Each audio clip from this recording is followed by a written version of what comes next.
Di video ini kita akan membahas tentang cara memutuskan ternak mandiri atau kemitraan. Dalam usaha peternakan ayam broiler, ada dua tipe pemeliharaan yang bisa kita jalankan.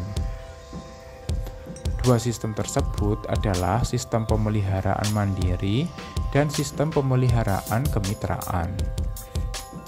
Sistem pemeliharaan mandiri adalah kita mengeluarkan semua biaya secara mandiri. Dalam artian, uang kita sendiri untuk modal usaha.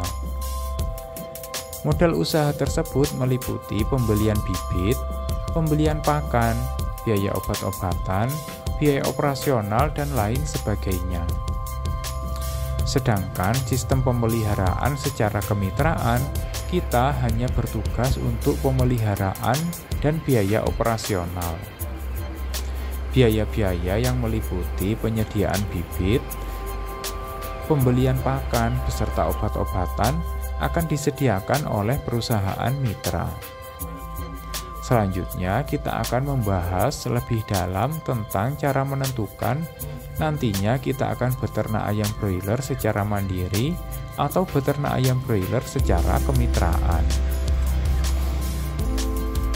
Pertama adalah keuntungan dari beternak ayam broiler secara mandiri. Saat beternak secara mandiri, kita bisa dengan bebas menentukan jenis pakan, kualitas bibit, dan jenis obat-obatan yang akan kita pakai.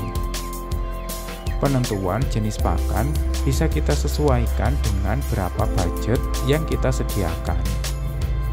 Jika kita punya budget yang tinggi, kita bisa memilih pakan kualitas terbaik sehingga laju pertumbuhan bisa lebih cepat dan efisiensi pakan bisa lebih baik. Selain kualitas pakan, kebebasan pemilihan juga berlaku pada bibit dan obat-obatan. Kualitasnya bisa kita sesuaikan dengan budget yang kita inginkan. Bibit ayam broiler kualitas baik dengan grade tertinggi tentu kualitasnya berbeda dengan bibit grade kedua atau ketiga.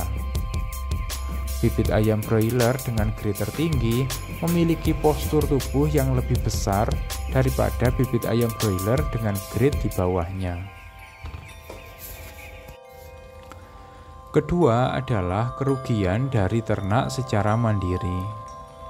Pada saat beternak ayam broiler secara mandiri, kita harus menanggung modal yang dibutuhkan dengan uang kita pribadi. Masalahnya, modal memelihara ayam broiler tidaklah sedikit. Sebagai contoh, untuk memelihara ayam broiler 1000 ekor, kita membutuhkan pakan sebanyak 60 karung. Di mana harga per karung pakan adalah Rp420.000. Maka nilai dari 60 karung adalah Rp25,2 juta.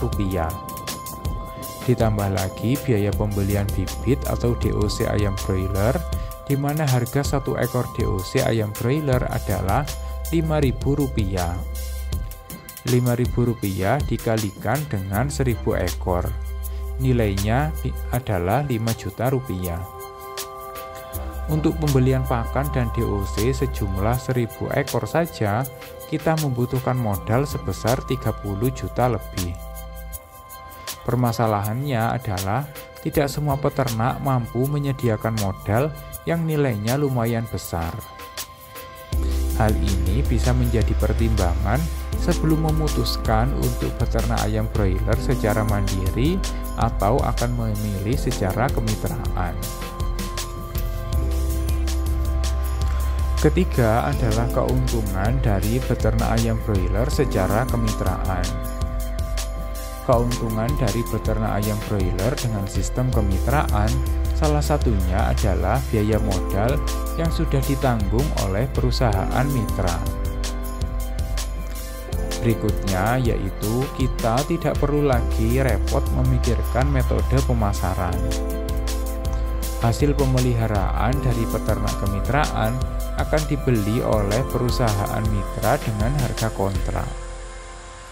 Harga kontrak tersebut pastilah lebih tinggi dari harga pokok produksi jika tidak terjadi masalah pemeliharaan. Walaupun seringkali harga ayam broiler lebih rendah dari harga kontrak, kita tidak perlu khawatir, karena perusahaan tetap akan membeli dengan harga kontrak tersebut. Keempat adalah kerugian dari beternak secara kemitraan. Pada saat beternak ayam broiler secara kemitraan, kita tidak bisa memilih kualitas sapronak. Kualitas sapronak sudah ditentukan oleh pihak perusahaan. Sapronak di sini yang dimaksud adalah kualitas DOC, kualitas pakan, dan kualitas obat-obatan. Ada kalanya perusahaan menginginkan bibit ayam dengan kualitas rendah.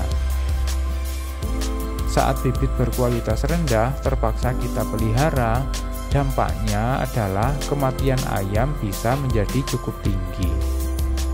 Selain kualitas DOC, kualitas pakan juga tidak bisa kita pilih. Ada kalanya perusahaan mengirimkan kualitas pakan yang buruk dan kita pakai. Kualitas pakan yang buruk bisa membuat pertumbuhan ayam broiler tidak berjalan dengan optimal. Kelima adalah kesimpulan akan memutuskan mau beternak dengan sistem mandiri atau sistem kemitraan. Keputusan akan beternak secara mandiri atau kemitraan bisa berbeda tergantung pada kondisi budget, keberanian mengambil risiko, dan kemampuan pemasaran. Bagi kita yang memiliki modal besar, memiliki pasar yang kuat, dan kemampuan pemeliharaan yang mumpuni, tentu beternak mandiri secara skala besar bisa menjadi pilihan. Namun, bagi kita peternak skala menengah yang tidak memiliki budget tinggi, bermitra dengan perusahaan adalah pilihan yang terbaik.